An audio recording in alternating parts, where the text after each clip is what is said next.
Hi everyone, and welcome back to the 7th video of the Old Testament survey course. In the last section, we gave an introductory overview of the geography of the Old Testament, and in this section, we're going to do a similar brief overview of the history. This is intended to give you a framework of the big picture historical events as a skeleton in which to fit all the rest of the events that you will be learning. This then is the outline of the things that God did in the Old Testament.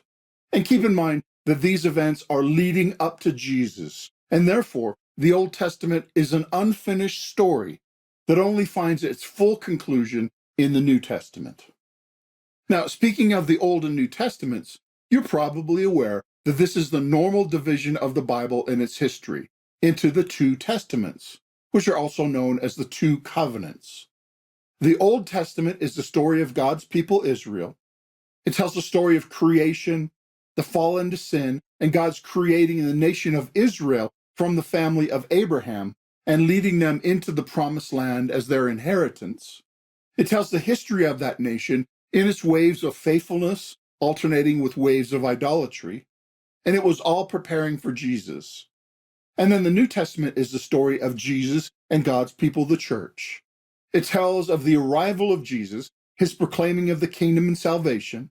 It tells of his dying to purchase salvation and to inaugurate the kingdom, and his rising from the dead to rule his kingdom, prove the salvation, and send his Spirit.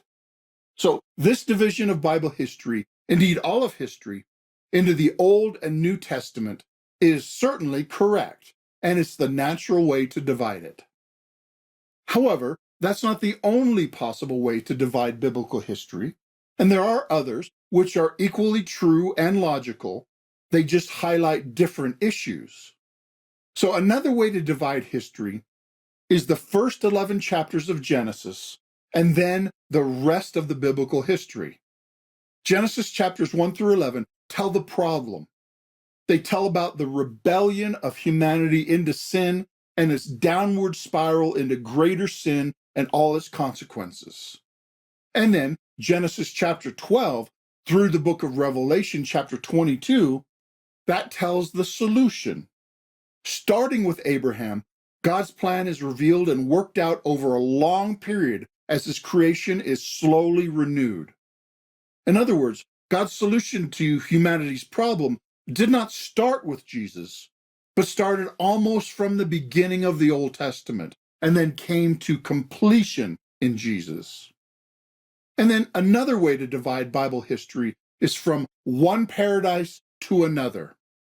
Paradise lost and regained. In this division, Genesis chapters 1 and 2 are the first paradise, the Garden of Eden, created perfect by God. And then Genesis 3 through Revelation chapter 20 is the world's present creation ruined by sin, but in process of being redeemed. There are different stages and levels of realization of this redemption throughout this long period, but none are yet a full realization of renewed paradise. We are awaiting the new paradise that is described in Revelation chapters 21 and 22. And the coming paradise will be even better than the first paradise. Something to look forward to. Now, the last way to look at the historical divisions of the Bible is the growth of the kingdom. And I want to give credit for teaching this division to Graham Goldsworthy. Genesis 1 through 1 Kings 10 describes the prosperity of the earthly kingdom to the high point under King David and his son Solomon. Then from 1 Kings 11 through the end of the Old Testament, the earthly kingdom declines and fails because of the unfaithfulness of God's people, so that eventually they end up in exile. Yet, at the same time that the earthly kingdom was declining and the prophets were announcing its judgment, the prophets were also announcing the promise of a new, greater kingdom. And the New Testament is the record of the revelation of the kingdom of God in Jesus. These then are some big divisions of the history of the Bible. And like I said, I think all are helpful and accurate in their own ways. Now let's look at the main way I would like us to divide up the Old Testament history. There are 5 distinct periods of time covered in the Old Testament. These are the 5 major epochs of Old Testament history. The first epoch is called the prehistory. Now, this does not mean that it happened before history or that it's not real history. It's labeled prehistory because these events happen before the things we can know from other sources outside the Bible. The prehistory epoch contains the following events: the creation of the world, the fall of our first parents into sin and the consequences, and the downward spiral of the first humans and their experience of God's wrath against sin. And that includes God destroying the entire world with a flood in the time of Noah.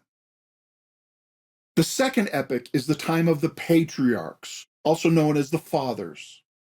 In this epoch, God chooses one man, Abraham, and he begins his program of salvation for all humanity through Abraham and his family. He begins by promising to bless the world through Abraham and his offspring. And the promise is protected, even in times when it seems extremely doubtful whether the promise would be fulfilled or not. Then the third epoch is the Exodus and the conquest of the Promised Land. In this epoch, God rescues his people from slavery in Egypt. Then he builds them into a nation. He enters a covenant relationship with them and gives them a revelation of his rule, and he leads them to capture and occupation of the Promised Land. The fourth epoch is the time of the monarchy. The nation of Israel is given a king to lead them like the other nations, and they have a long series of kings, some of whom lead the nation toward God's blessing and peace, and some who lead them away. During this time, God's people are divided into 2 separate nations because of sin and idolatry. And during this period, the northern kingdom is taken over by the Assyrians and ceases to exist. And then the last epoch is the time of exile and return. During this epoch, the southern kingdom falls into idolatry and is conquered and taken captive into Babylon as a result. After being disciplined there for 70 years, a small remnant of the people returns to the Promised Land. And this renewal group struggles to be the kingdom of God with varied success. And thus, the Old Testament ends with renewed hope, but without fully experiencing God's promise of blessing. The Old Testament ends with unfinished business, with a cliffhanger that will only be resolved in the New Testament. Now, hopefully these 5 historical categories will help you have a framework to learn and understand all the historical events that you'll see in the Old Testament. So let's review the 5 epochs of Old Testament history. They are prehistory, patriarchs, Exodus conquest, monarchy, and exile return. To help you memorize these, notice that the first 2 start with P, and the third and fifth start with E and are hyphenated, and you're on your own for monarchy. All right, this has been a summary introduction to the historical events of the Old Testament. In the next section, we'll look at a similar overview of the divisions of the Old Testament literature, that is, the books themselves. Until then, thanks for watching.